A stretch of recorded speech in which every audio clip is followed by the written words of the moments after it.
Geico's motorcycle expertise means I'm covered by people who know bikes like I do.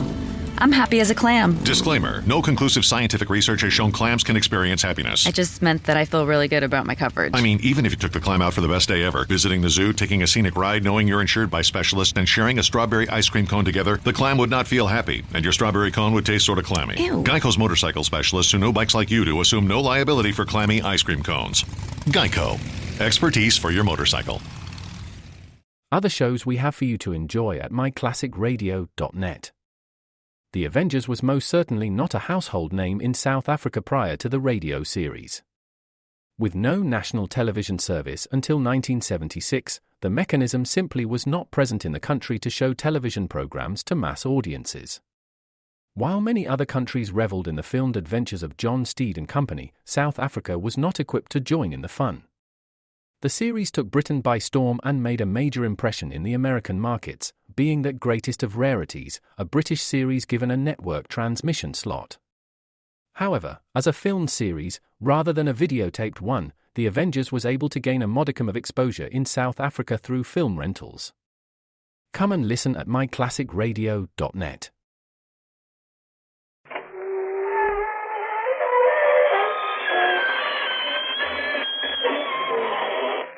Good evening, friends. This is your host to welcome you through the creaking door into the inner sanctum.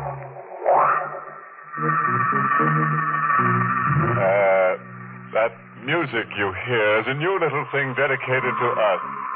A little number called Baby, It's Cold Inside. That's because the characters around here are 20 degrees below normal. Oh, speaking of characters, meet our pet ghoul, Georgie. He strayed away from us, but he came back because, as Georgie puts it, there's no place like Loam. Georgie was a real successful ghoul, never let any grass grow under his feet. Of course, he wasn't always a ghoul. He was quite undecided on a profession when one day he passed a burial ground, and right then and there, Georgie took a turn for the hearse.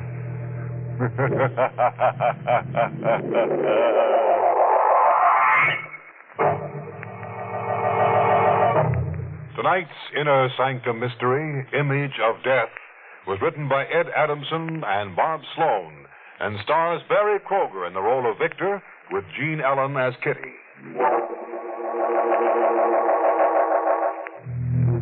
Before we begin, let me warn you, any similarity between the characters in tonight's tale and those in your nightmares is purely intentional. Okay, friends, hang on to your nervous systems. The man stands in the dim-lit room, looking down at the motionless body on the floor. His large hands with the whipcord muscles are in startling contrast to his thin, sensitive face. For another moment, he stands there, staring vacantly. Then he walks to the telephone, dials a number, and waits.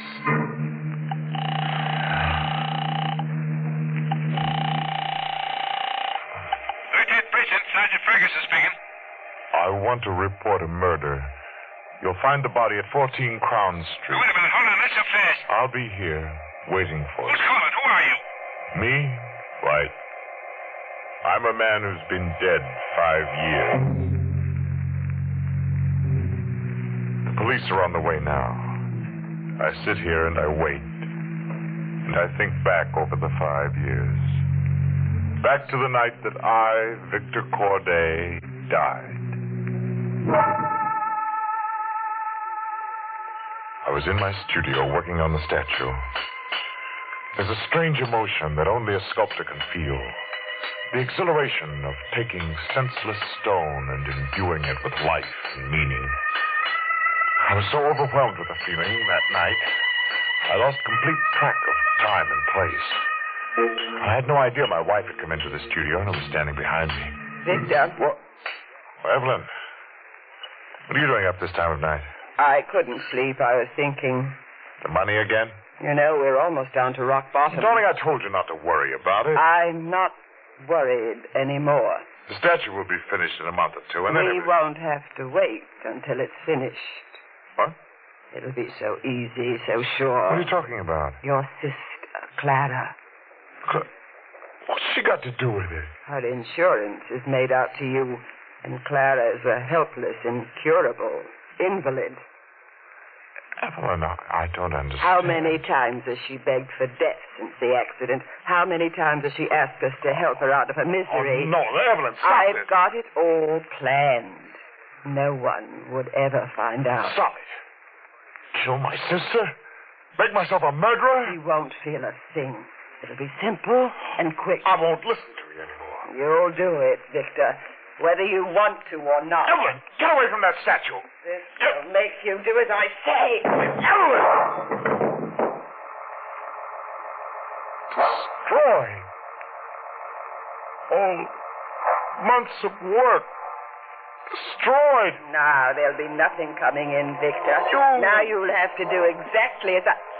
Victor! Victor! How could you do a thing like that? How? It must be your own good. How? Let go, Victor! How? You're hurting me. How? Victor!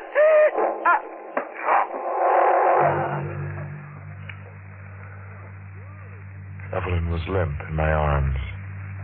When I let go, she slumped to the floor.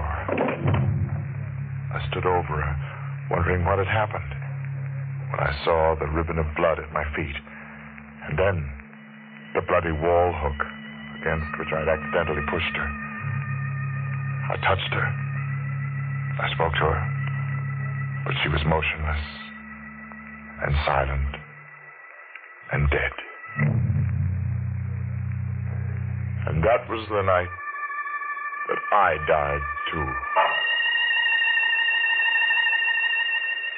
I didn't mean to kill Evelyn, but I knew no one would believe me. So I ran away, changed my name to Victor Carr. I buried myself for 5 years. I became a gravestone cutter. I used these hands of mine for carving monuments to the dead. And for 5 years I hid, going nowhere, meeting no one. And then she came along. It was late one afternoon. I was in my shop near the cemetery, finishing work on a black marble headstone. Hello. What? Victor? I said hello. Who are you? Oh, now don't tell me you don't remember me. How do you know my name? I know a lot about you. I've been watching you for a long time. Watching me? Why? We could be friends, Victor. You need a friend. Will you please tell me who you are? Kitty Regan. You can just call me Kitty. I'm a waitress in a restaurant where you eat once in a while. Wouldn't you like me for a friend? What do you want, really? Oh, you shouldn't be afraid of me. I have no reason to be afraid of anybody. Oh, yes, you have. I can tell. I've watched you. When you're out of this shop, you're always looking around, like you were running away or waiting for somebody to catch you. You don't know what you're talking about. And you're always alone. You're afraid to make friends. You don't have to be afraid of me, Victor. Not as long as you give me the money.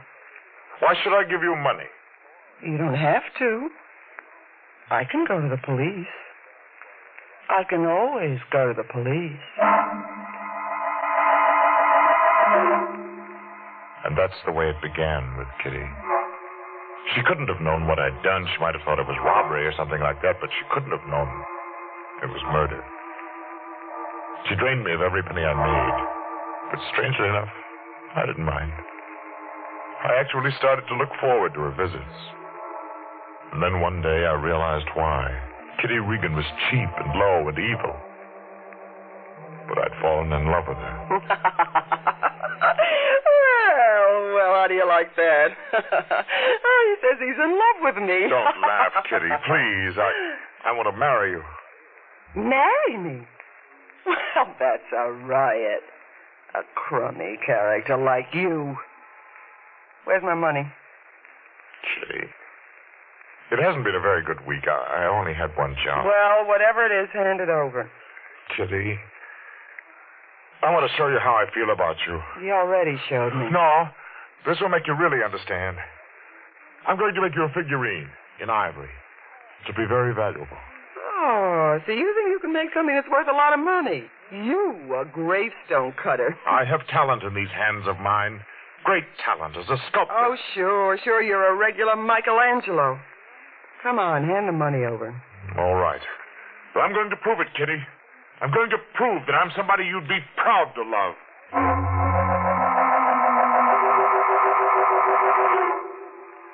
I realized the danger in making that ivory figurine for Kitty. It would have my stamp on it. But then, Kitty couldn't possibly know its real value. I only did it to prove to her that I was something better than a gravestone cutter. A week after I'd given her the ivory figurine, I went to her apartment. 2 half-packed valises were on the studio couch. What's the matter, Victor? What are you looking at?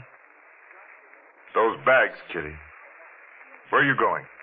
Oh, that. I'm moving away from here. This crummy room is getting on my nerves. You're running away from me. Where'd you get that idea Kitty, from? don't ever run away. Because I'll follow you wherever you go. I'm not running away. Just rented a new apartment on the other side of town in the Linda Park section. Linda Park? You've got to have money to live over there. So I have the money. Where'd you get it? It's none of your business. Let me finish packing. Kitty. Huh? The figurine I made for you. It's not on the table. What? Where is it? No, look, Victor, don't get excited. Where is it? What have you done with it? I sold it. What? I sold it. What's so awful about that? You sold it? You sold my gift to you? I needed more money. You haven't been doing so well lately, and I figured the ivory was worth something. You shouldn't have done that. The man who bought it said the carving was pretty good. Oh. You really got talent, Victor. You can become an important guy. Kitty, I don't care about that. I just want you. Oh.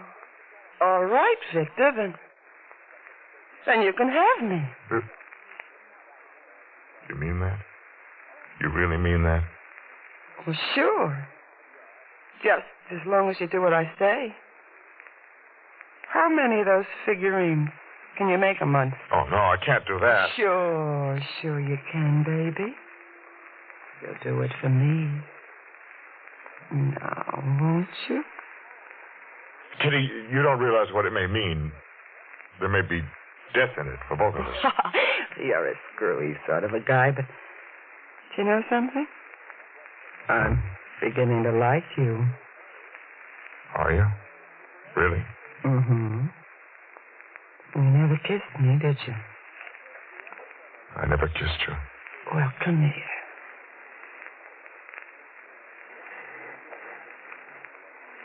Kitty. You'll do what I want, baby. Won't you? Oh, Kitty, I'll do anything for you.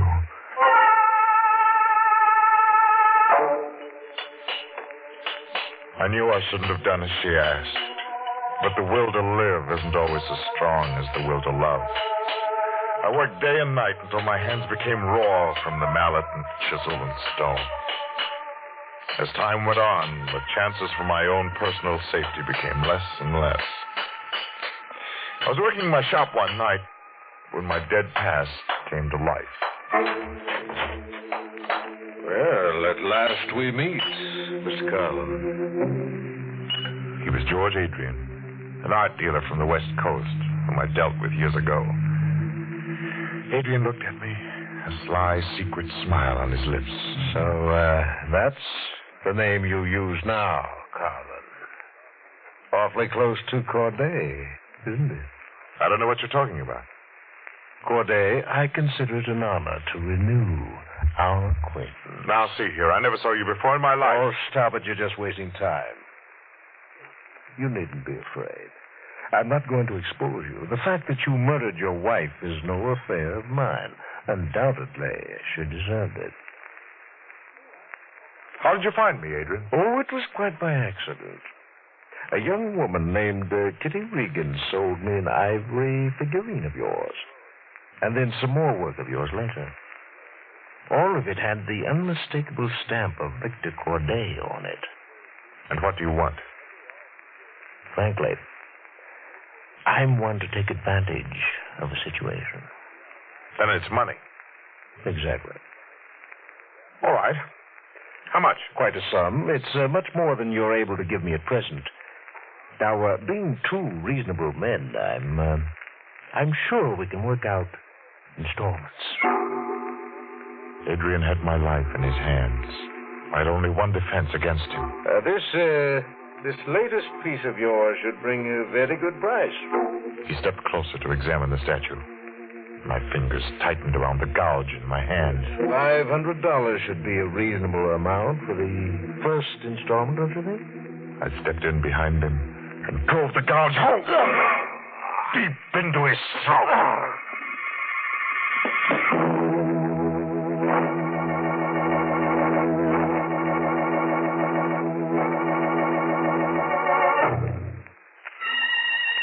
I carried Adrian's body to the cemetery near my shop and buried it in a freshly dug grave. But I had no peace of mind. In a few days, death began to close in on me again.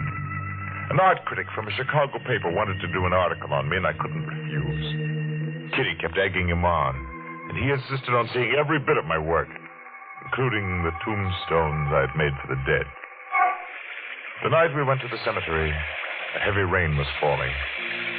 I shook with fear as we stopped at the grave where Adrian's body lay, just a few inches underneath the surface. And the rain kept pouring down, washing the dirt away. Well, this is an interesting piece, Mr. Carlin. It's not really one of my important works, Mr. Rogers. Shall we go on? Oh, you mustn't be so modest. This sculpture would be worth a great deal to a gallery. Oh, it's a pity that it remains here unseen. Oh, Victor, maybe the owner would sell it back. No, Kitty. I wouldn't think of asking such a thing. I still have other pieces we can sell. Let's go back to the shop, shall we? What are you looking at, Mr. Rogers? The face on this figure. It's uncanny. What do you mean? Well, it's so much like the face of a figure I saw in Los Angeles some years ago. It was done by a man named Corday. You ever hear of him? Yes, I've heard of it. Your work is very much like his, especially the face on this figure. But the face you see there is Kitty's. Oh. Yeah, but still it might pass for the model Corday always used, his wife, Evelyn. You have a great future, Mr. Carlin. Thank you. Now, shall we go? Victor, can I speak to you for a minute? Why, Kitty... Oh, don't mind me. I'll walk ahead a bit. What is it, Kitty? Why'd you lie to him? That's not my face. I never posed for you. I know that. There's some other woman, isn't there? No. There is. Now that you're making money, you'll spend it on another woman. That other sculptor's wife, Evelyn. You and Don't be she a are... fool. Evelyn Corday is dead. Dead? How do you know? Because her husband killed her.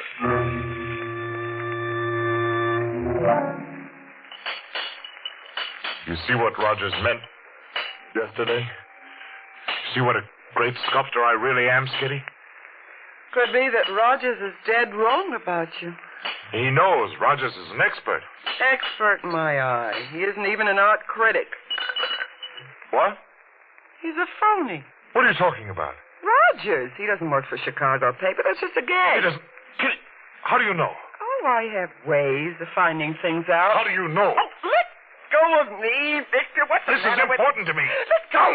How did you find out? All right, I'll tell you. Called up the paper he said he worked for. Yes? I got something invested in this thing, too, you know. And? They never heard of him. There's no reason for you to get all hot about it. Don't you understand, Kitty? If he isn't an art critic, why is he posing as one? I don't know. Well, I do know. Only I've got to make sure. Well, what difference does it make? He's probably just an agent trying to get a line on your work. An agent for whom? The police? What? I never thought of that. Victor, I know you've been hiding for some reason. You're in some kind of trouble. What kind? Let me alone. I've got to think. Kitty. Yeah? Go back to your apartment. Stay there until I call. Why? What are you going to do? That's none of your business. You just stay there and wait. I may need you later on. Now, when went to the hotel where Rogers was staying and climbed down the fire escape to his window. I opened the window carefully and went into the room. I could hear the water running in the shower. I quickly found out what I wanted to know. The identification was in his pocket. Frank Rogers, Los Angeles Police Department. Suddenly, the door to the bath opened, and Rogers was standing there in a robe. What are you doing here, Carlin? I knocked, Mr. Rogers, but you didn't answer, so I just came on in. Oh, I guess I couldn't hear you from the shower. I thought I'd locked the door. No, the door was open. It's funny, I was sure I'd locked it. Well, however, it doesn't make any difference. You're here, and that's the important thing. Isn't it? Corday. Thanks for coming over and saving me the trouble. It's good you didn't try to run away. I'd have gotten you anyway. You're quite wrong, Rogers. I have you. I found this gun in your pocket. Put it down, Corday. You haven't a chance. A shot at this time of the night will bring everybody in the hotel here. Thank you for warning me. Killing me won't help you. I sent my report to headquarters. It'll be just a matter of time before they catch up with you. Maybe you're right. Sure, Corday. I've already killed one man with this gouge. Put that down, Corday. Stay where you are. I'll have to do this quietly, Rogers. You warned me. Corday, don't.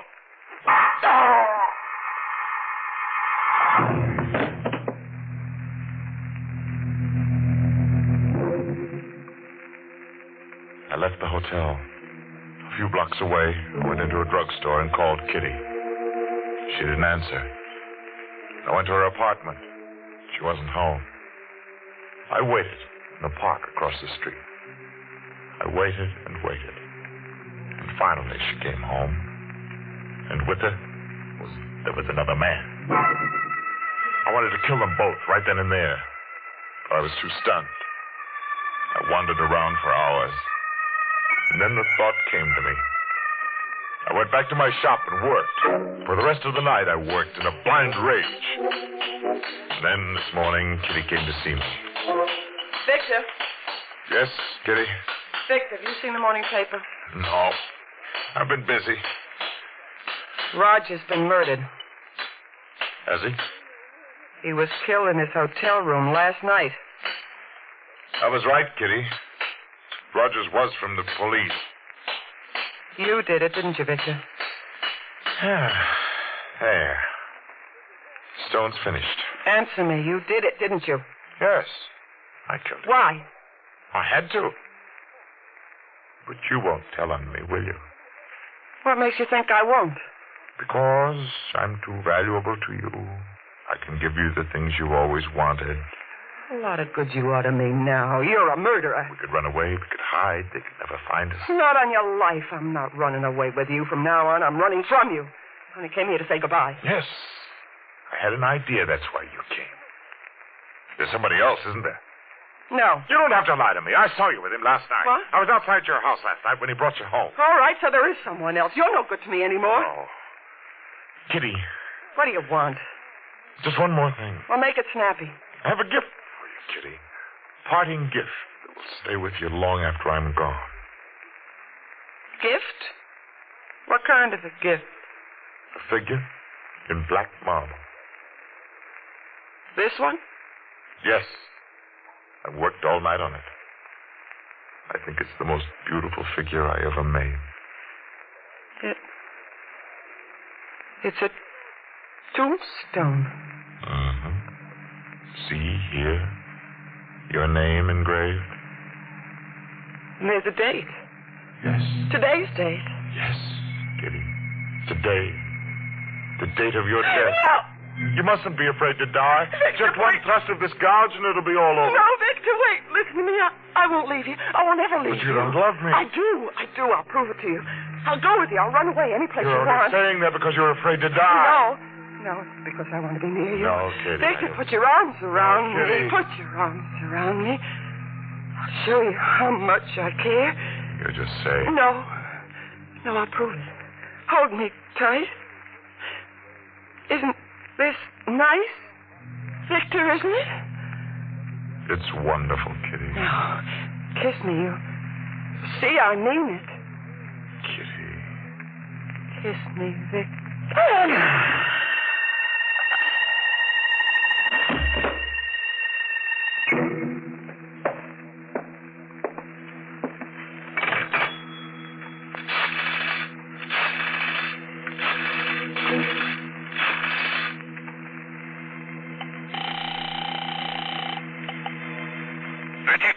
Sergeant Ferguson speaking. I want to report a murder. You'll find the body at 14 Crown Street. Now, wait a minute. Hold on. Not so fast. I'll be here, waiting for you. Who's calling? Who are you? Me? Right. I'm a man who's been dead 5 years.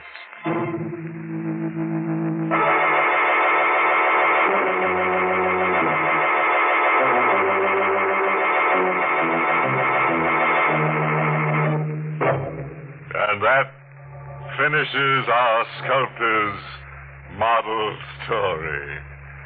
Kitty should have known better.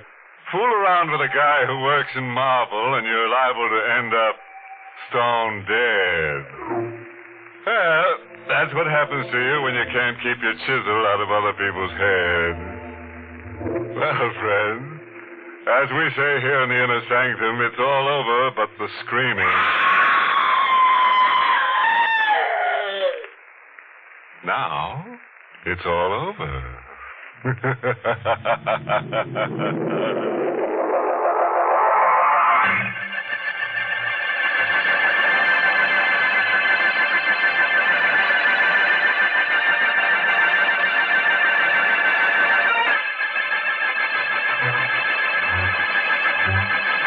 Good night. Pleasant dreams.